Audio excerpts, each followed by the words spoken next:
জীবন তো মনে হয় তেজপাতা বানাই হালাইয়ে দিচ্ছেন।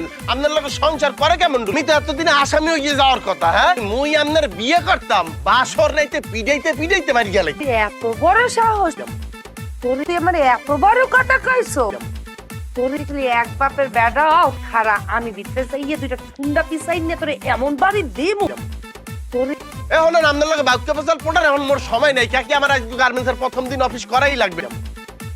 আপনি যদি এক বাপের বেডিও ইয়ে থাকেন অফিসের পরে এনে খারাইবে। আপনারে পিড়াইতে পিড়াইতে মুই পাগল বানাই গেলাম, নইলে নিজে পাগল হয়ে যাবো। হায় হায়, ওই যে হুইসেল দিতে আসে, হুইসেল দিতে আসে।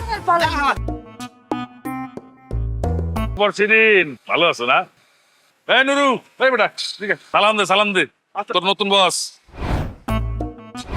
অনেক ভালো অপারেটর। আমাকে মালিক শ্রমিক সবার মন জয় করে ফেলেছে। আমারটা অবশ্য একটু অন্যভাবে জয় করছে। এখন তুই বুঝবি না, শোন, এখন থেকে তুই তার আন্ডারে কাজ করবি, ঠিক আছে? সে যা বলবো, যা নির্দেশ সবকিছু মানবি তুই। হ্যাঁ, সে তোর নামে কোনো রিপোর্ট দেয় তাহলে কিন্তু চাকরি ফিনিশ। বলার কি আগে কোথাও চাকরি করার অভিজ্ঞতা আছে? কিছু নাই, একেবারে বলদ। চালাক চুসুর ছেলে আমি তোমার আশেপাশে ঘিরতে দিন, আমি কি আর তুই বলদ? মজাতে কাজ করিস। হ্যাঁ, ভালো থাকবো।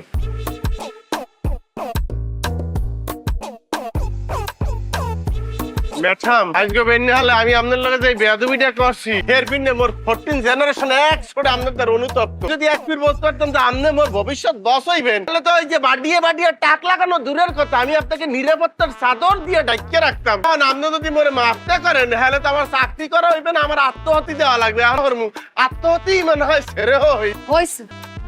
ভুল বুঝতে পারছো তো, হ্যাতেই হইবে। এখন মনোযোগ দিয়ে কাজ কর। জি জি।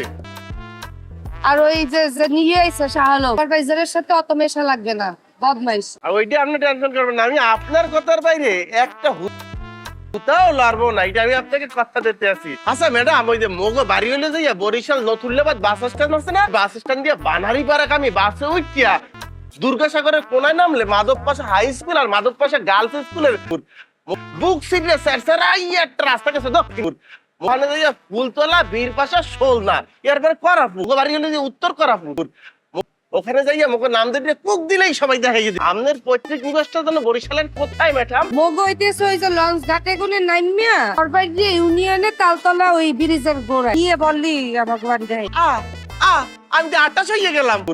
তাহলে তো এত কাছাকাছি বাড়ি, আমার মনে খোঁজ খবর করলে হইবে কি পেশাইয়া গোছাইয়া মোর আত্মীয় স্বজন হইয়া যাবো। আমরা তো বরিশালের গৌরব, এত বড় একটা প্রতিষ্ঠানে আপনি